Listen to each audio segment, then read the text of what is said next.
En mars 2016, l'entreprise aura exactement 10 ans. Moi, ça fait un peu plus de 10 ans maintenant que je vis en Algérie. J'étais venu pour racheter une entreprise. Ça ne s'est pas fait, mais je me suis rendu compte à l'époque il y avait un potentiel énorme. L'Algérie avait la volonté de s'ouvrir vers l'extérieur et d'attirer les investisseurs étrangers. Et donc, j'ai pris la décision de venir m'installer là, puisque ça correspondait à une période de ma vie où j'avais de la disponibilité et de le faire. Très franchement, en 2006, je n'avais pas l'intention de venir pour 10 ans. Je pensais 3, 5 ans maximum. Mais bon, au bout de 10 ans, je suis encore là et tout va bien. Avec quels moyens? Ce sont mes moyens propres. Ce sont mes investissements personnels. On a démarré à deux, mon épouse et moi-même.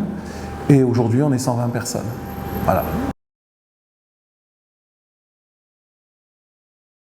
Je suis ce qu'on appelle une sorte de serial entrepreneur. Donc j'ai toujours monté des affaires depuis l'âge de 18 ans, puisque je n'ai pas mon bac. Mais bon, ce sont des choses qui arrivent. Je vais raccourcir, j'ai été hôtelier essentiellement dans ma vie. Donc j'ai eu notamment un hôtel à Méribel, plusieurs hôtels à Méribel, en Savoie. Et puis ensuite, à partir de 1995, je me suis intéressé à Internet, qui venait d'arriver, et j'ai créé le premier cybercafé français à Nice. À cette occasion, j'ai rencontré deux jeunes ingénieurs qui étaient pleins d'idées, et on a créé un moteur de recherche. L'entreprise s'appelait Eco Interactive et est devenue Voilà.fr. Donc on a créé Voilà.fr en 1997, en partenariat et en association avec France Télécom. En 2001, j'ai revendu au groupe Wanadoo Voilà.fr. Et puis j'ai repris une partie de l'activité de la société d'origine qui s'appelait Istat, qui est un instrument de mesure sur Internet que j'ai revendu à Médiamétrie en 2004. Donc ce qui fait qu'effectivement en 2005, je me trouvais dans une situation où j'avais envie de changer, de bouger. Voilà. Alors, je suis né en Tunisie, j'ai des origines siciliennes, donc je suis plutôt du sud. Et je ne connaissais pas du tout l'Algérie. Je pensais que c'était un pays du Maghreb comme la Tunisie et le Maroc que je connais bien.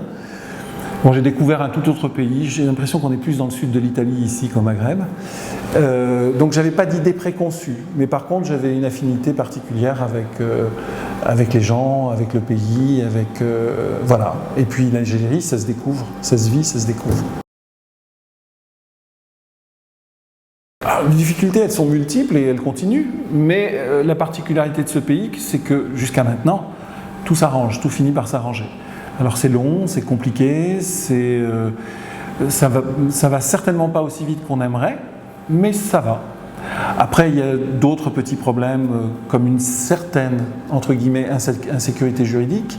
2009, ça a été vraiment un coup d'arrêt pour beaucoup de choses, l'arrivée du 51-49, qui, moi, personnellement, ne m'a pas dérangé, puisque, au début, oui, puisqu'il était question que ce soit rétroactif, puis ensuite, ça ne l'a plus été, mais qui a quand même donné une image à l'extérieur un peu différente. Maintenant, on vit dans un pays qui est souverain, on est étranger, et nous, on se soumet, ou on se démet, je dirais. Donc, si ça ne nous convient pas, on s'en va. Mais on peut aussi s'adapter. Et c'est ce qu'ont fait les gens. Aujourd'hui, le 51-49, malgré, je dirais, le 51-49, des grosses entreprises ont fait des alliances avec des entreprises algériennes pour pouvoir se développer. Et pas les moindres. AXA a été les premiers. On vient de voir Jay-Z qui est devenu Optimum, je crois, Optimum très récemment, en association avec le gouvernement algérien à 51%. Donc, je dirais que il y a des lois dans ce pays, elles correspondent à la volonté du gouvernement qui est en place, et nous on s'adapte. Si ça ne marche pas, on s'en va. Je n'aurais jamais pu monter un équivalent page jaune dans un autre pays, puisque je crois que ça existe pratiquement partout dans le monde. Et ici, il y avait un manque, il y avait une niche qui n'était pas exploitée. Donc, Partir de zéro ici pour refaire un annuaire de type page jaune, je crois qu'il n'y a qu'en Algérie où j'aurais pu le faire. Donc l'avantage énorme de ce pays, qui reste l'avantage énorme de ce pays, c'est que tout est à faire. Et tout reste à faire. Je parle en plus dans un domaine que je connais bien, qui sont les nouvelles technologies de l'information et de la communication. On en est au balbutiement. L'arrivée de la 3G a révolutionné les habitudes ici en Algérie. Et donc, je dirais que pour tous les entrepreneurs qui viennent ici, à partir du moment où ils font bien leur métier, ils ne peuvent que réussir. L'autre avantage, c'est que c'est un pays quand même relativement neuf, où il y a de l'argent. Le problème de l'argent n'en est pas réellement un, donc on peut passer des marchés intéressants. Aujourd'hui, il y a des revirements, une nouvelle politique du gouvernement axée plus sur le Made in Bledy, mais là aussi c'est une question d'adaptation. Pour des gens qui sont des vrais entrepreneurs et qui ne sont pas uniquement des importateurs, tout reste à faire. Et moi je plaide vraiment pour faire venir et essayer de faire venir le maximum de PME, parce que toutes les grosses entreprises sont là.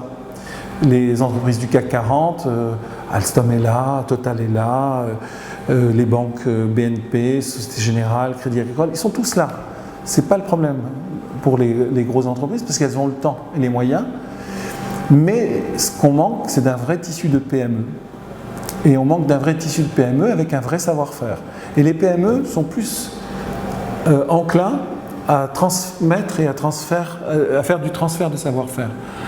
Aujourd'hui, sur 120 employés, je n'ai pas un seul expatrié.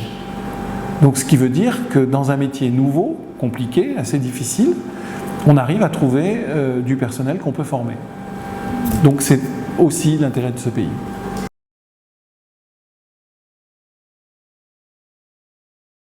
Alors, on a eu, jusqu'en 2009, on était en progression. En 2009, on a eu un coup d'arrêt brutal parce qu'on travaillait à l'époque avec Algérie Télécom et on produisait les annuaires pages blanches d'Algérie Télécom. On s'est arrêté parce qu'on a eu des petits soucis de paiement, enfin ça a été un peu compliqué. Et pour une PME, c'est toujours compliqué. On a beaucoup d'argent dehors ici. Il faut savoir que la trésorerie de l'entreprise est très importante. Grosso modo, dans les activités de service, on a 40, voire parfois 50% du chiffre d'affaires qui reste à encaisser. Il n'y a pas d'incident de paiement, il y a très peu de sinistres. On est toujours payé, mais parfois ça peut mettre beaucoup de temps, ça peut mettre 6 mois, c'est bien, mais ça peut mettre 2 ans.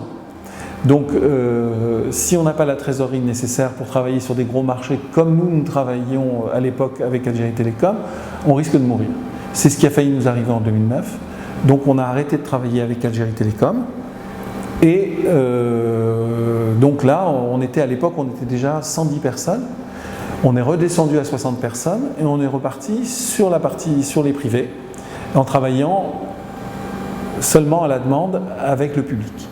Voilà. Donc la progression depuis 2010, elle est constante.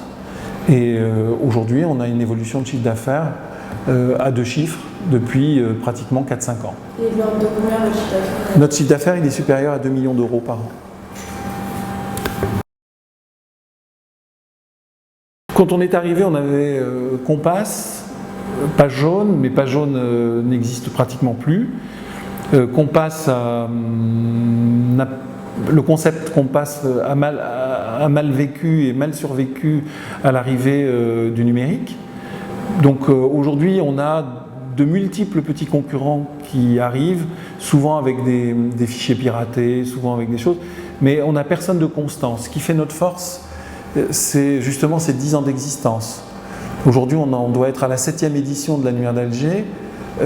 Personne ne doute, quand on va voir un prospect, que l'annuaire suivant va sortir. Et en fait, ce qui fait notre force, c'est justement cette persévérance et le fait qu'on existe toujours et encore. Maintenant aussi, on a su nous diversifier. Moi, j'ai un modèle. On ne réinvente pas dans un métier comme les annuaires l'eau chaude de tous les jours. Donc mon modèle, c'est le leader mondial, c'est Page Jaune France. Je vois leur évolution J'ai vu comment ils avaient fait le saut du numérique, ce qui était compliqué, parce qu'on n'arrive jamais à faire autant de chiffres sur le numérique qu'avec le papier. Et donc aujourd'hui, on a un modèle qui correspond à peu près à celui de Page Jaune. C'est-à-dire qu'aujourd'hui, même en Algérie, notre chiffre d'affaires est représenté à 50% par les annuaires et à 50% par les activités annexes et connexes, c'est-à-dire toutes les activités autour de la base de données. On fait du marketing direct, on fait du SMSing, de l'emailing, et puis surtout, on a développé depuis 2 ans un centre d'appel spécialisé dans la relation client en Algérie. Et donc ça, c'est en grosse progression. C'est-à-dire que depuis que j'ai ouvert ce centre d'appel avec 60 positions, je travaille uniquement par bouche à oreille. C'est-à-dire que je n'ai pas eu à communiquer, ce qui est paradoxal pour une entreprise de médias et de communication. Et je compte communiquer seulement à partir du mois de septembre parce qu'à la fin de l'année, nous doublons la capacité de notre centre d'appel parce qu'il y a une très très forte demande. En fait, il y a eu une évolution. L'automobile a été en tête de cette évolution. On est passé d'un marché de la demande à un marché de l'offre. C'est-à-dire que jusqu'à il y a 2 ans à peu près, il y avait plus de demandes que d'offres sur le marché. Et en fait, les concessionnaires, les constructeurs, etc. ne faisaient aucun effort vers le client. Et puisqu'il n'y avait pas de concurrence, puisque les gens se battaient pour avoir des véhicules, puisqu'il y avait tout un système parallèle, l'Algérie est très... a une grande capacité à s'adapter au marché, et donc il y avait tout un marché de parallèle avec des revendeurs qui achetaient des voitures en masse, qui ensuite faisaient monter les prix, la rareté faisait la cherté, etc. Bon, ça a changé depuis 2 ans, donc on est passé sur un marché de l'offre, et aujourd'hui les constructeurs, Renault en tête, parce que Renault a toujours été précurseur dans ce domaine, ils sont très forts en marketing et communication, à chercher à s'adapter au marché et donc à venir vers le client. Et donc on a développé en collaboration avec Renault, ou je dirais plutôt Renault en collaboration avec nous, a développé tout un service de CRM vers les clients qui passe notamment par une centrale d'appel qui s'appelle Écoute Client et qui permet de ne plus tomber dans le vide, c'est-à-dire la grande spécialité quand même ici en Algérie, c'est d'appeler un numéro et de n'avoir personne au bout, quelle que soit l'entreprise. Et les grosses entreprises l'ont senti, y compris les entreprises étatiques. Air Algérie a ouvert son centre d'appel récemment. BNP Paribas a ouvert son centre d'appel aussi assez récemment. Donc les grosses entreprises prennent conscience de cela et il y a de plus en plus de demandes. Donc là, c'est un secteur d'évolution pour nous important. On a plein de choses. Ce qui nous manque, c'est les chefs de projet. Je m'explique. On trouve à peu près toutes les strates de personnel nécessaires, de l'opérateur de saisie jusqu'au responsable, au directeur. Le problème, c'est de trouver des gens qui soient suffisamment responsables et qui, dans leur gène et dans leur culture, soient capables de prendre des décisions et de mener les projets. Donc, ce n'est pas les projets qui manquent, ce sont les hommes. Et donc aujourd'hui, ma politique, c'est d'avancer en fonction des gens et des opportunités des gens que je trouve. Donc on va se développer sur le centre d'appel, c'est évident, parce que la demande est forte et parce que c'est logique qu'on continue dans ce développement. Mais on se développe également dans ce qui est application numérique. On vient de lancer pour les mobiles. On vient de lancer une application mobile qui s'appelle La Carte et Ma Vitrine, qui est destinée aux commerçants. Et donc aujourd'hui, j'ai 5 personnes qui parcourent tout Alger et qui créent des vitrines pour les commerçants de façon à ce que les commerçants puissent mettre en avant leurs produits, dialoguer avec leurs clients. Et l'autre application qui est liée à celle-là, c'est La Carte, c'est celle pour les clients. C'est-à-dire que quand j'arrive dans un secteur, j'ai un système Around Me qui me donne exactement tous les commerces qui sont dans le quartier. Je peux les sélectionner, savoir si je cherche des chaussures, savoir quels sont les magasins de chaussures, quels sont les prix, quels sont les modèles qui sont en vente, est-ce qu'il y a des nouveaux arrivages, est-ce qu'il y a des soldes, etc., etc. Donc ça, c'est un gros projet que nous avons actuellement. Et on va même jusqu'à la vente en ligne, donc avec un système évidemment adapté à l'Algérie, puisque peu de gens ont encore des cartes de crédit. Mais donc on s'est mis en accord avec UPS, Et UPS, lorsqu'il y a des commandes, va chercher la commande chez le commerçant, livre à domicile, encaisse et ramène l'argent au commerçant. Voilà. Donc ça, je pense qu'il y a un grand avenir dans tout ce qui est application mobile.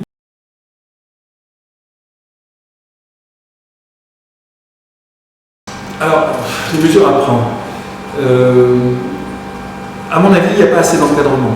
C'est-à-dire que bon, il y a eu les opérateurs, par exemple, ont tous soutenu les initiatives de jeunes ingénieurs. Il y a à Sidi Abdallah, il y a une sorte d'incubateur qui s'est formé, mais je pense qu'on ne va pas assez loin. Moi, dans toutes les présentations que j'ai vues d'applications numériques par des jeunes qui sont pleins de talent parfois, il leur manque l'accompagnement du début jusqu'à la fin. C'est-à-dire qu'une application, c'est pas seulement une idée que j'essaye de retranscrire, c'est aussi un business plan, c'est comment je vais l'exploiter, comment je vais la développer, comment je vais attirer les clients. Bon, il y a le fameux seuil de masse critique qui fait qu'une application devient virale et qu'elle se développe et qu'elle part dans tous les sens. Donc à mon avis, ce qu'on manque aujourd'hui, c'est d'encadrement. On manque de gens qui soient capables de prendre en charge, par exemple, un incubateur, d'aider et d'apporter tout le soutien à ces jeunes Parce qu'il n'y a pas de formation spécifique pour ça. Donc, j'aurais dû dire ça en premier, il faudrait une formation spécifique, mais le fameux effet retard fait qu'on n'a pas le temps. Si on doit former un ingénieur en 4 ans sur les applications mobiles ou sur le développement, on n'a pas le temps. Aujourd'hui, il y a des jeunes pleins de talent qui se sont formés par eux-mêmes, qui ont peut-être une formation d'ingénieur et puis qui ont pris un axe de carrière professionnelle vers ces applications, mais ils ne peuvent pas tout savoir. C'est-à-dire qu'ils ne peuvent pas avoir la vision technique et puis la vision marketing commerciale. Donc à mon avis, c'est un des enjeux aujourd'hui, c'est l'encadrement. Et c'est pour ça, moi je viens de Nice et notamment de Sophia Antipolis. Sophia Antipolis, c'est une zone où on a regroupé toutes les entreprises du numérique et où toutes les entreprises trouvent les soutiens nécessaires pour leur développement. Donc, et il y a plein de petites PME qui se développent là-bas, qui pourraient apporter quelque chose. Attention, il faut bien comprendre ce que je dis. Je ne dis pas que les gens, je me méfie, je ne dis pas que les gens savent mieux faire ailleurs ce qu'on peut faire ici, c'est pas ça. Je dis qu'il faut qu'on fasse du transfert de savoir et de technologie dans des métiers qui sont nouveaux ici en Algérie et sur lesquels il n'y a pas suffisamment l'encadrement nécessaire.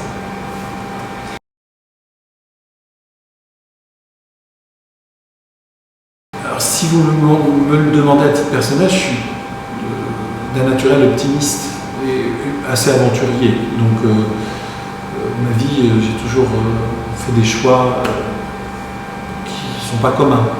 Donc moi, mon optimisme naturel me dit l'Algérie va bouger.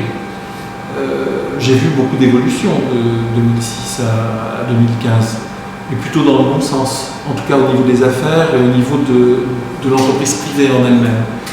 Mais il y a besoin encore d'une vraie volonté politique vers le privé. J'ai l'impression pour l'instant qu'on reste encore sur du tout étatique et pas assez sur le privé. Donc et il va y avoir des changements, c'est obligatoire, on le voit, je crois que la baisse du prix du pétrole va obliger le pays à prendre des décisions qui ont déjà été prises sur les importations, et sur plein de choses. Le pays va évoluer. On sent une vraie volonté aujourd'hui du gouvernement d'essayer de juguler l'informel. On ne peut pas travailler avec autant d'informel, c'est compliqué. On sent une volonté aussi de freiner les importations et de développer de l'industrie ici.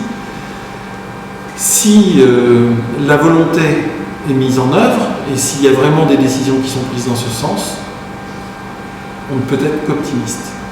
Je dirais, il faut traverser la malédiction du pétrole et passer sur un développement libéral, d'économie libérale, et favoriser l'entreprise privée, parce que c'est que par la PME, que par l'entreprise privée, par l'emploi, que vers l'ouverture sur l'extérieur, avec des règles.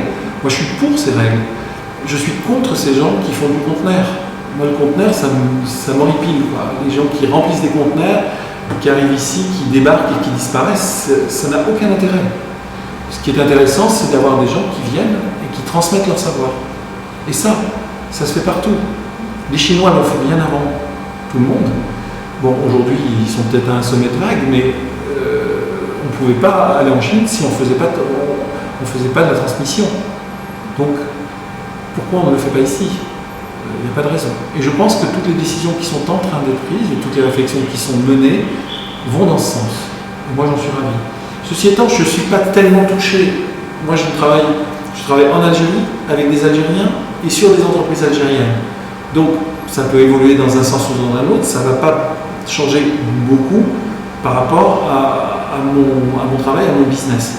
Mais si le pays veut aller de l'avant, c'est mon opinion.